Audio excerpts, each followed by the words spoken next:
Cape Town. Reuters.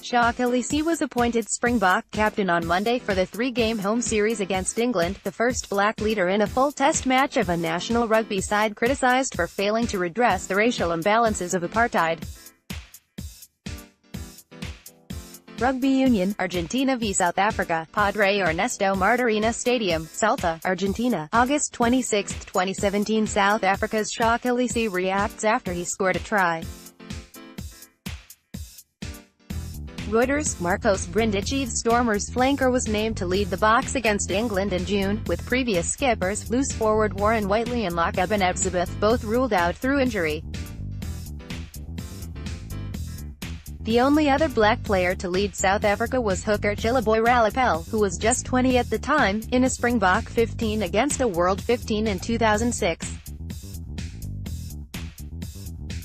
Overlooked last year when then-coach Alistair Coetzee preferred Etzebeth despite Kolisi being the Locks captain at the Stormers, the move has significance beyond the field as South African rugby seeks to attract more black players. Current Bok coach Rassie Erasmus says the decision was based purely on his history with Kolisi, but is also aware that it will be a popular appointment with the majority of the South African population. "I got off from the Eastern Cape to come play in the Western Cape.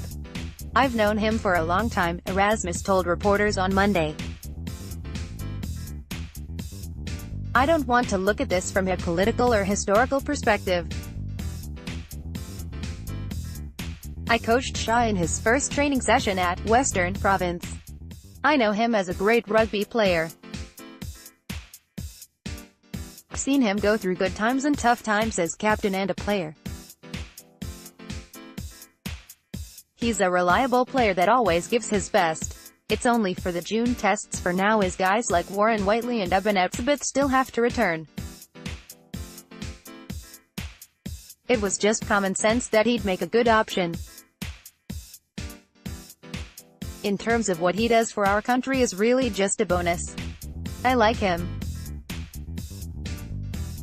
He's humble, quiet and gets the job done." Racial tensions. Kolisi's promotion will do no harm as rugby continues to break the shackles of its past image in a country where racial tensions in sport often spill over into politics. Weed Mantashe, chairman of the ruling African National Congress and a keen rugby supporter, called Kolisi's appointment an historic moment, but said more had to be done to increase the numbers of top-level black players. "He is a good captain. He is a good person. It is quite encouraging. We must see more transformation." Mantashe, who played rugby as a young man in his native Eastern Cape province, told Reuters.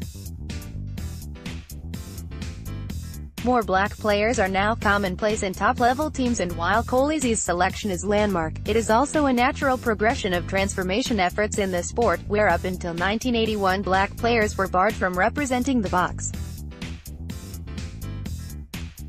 The 26-year-old will not be considered for Saturday's international against Wales in Washington, however, with his Super Rugby franchise teammate Peter Steph du Toit wearing the armband for that fixture. Erasmus announced an extended squad of 43 players for the June tests on Saturday and suggested he would take a number of fringe players to face Wales. The Boks then host England at Ellis Park in Johannesburg on June 9 before matches in Bloemfontein and Cape Town on the following Saturdays. Reporting by Nick Stead, additional reporting by Joe Brock, editing by John O'Brien and Kristen Radnedge. Standards. The Thomson Reuters Trust Principles.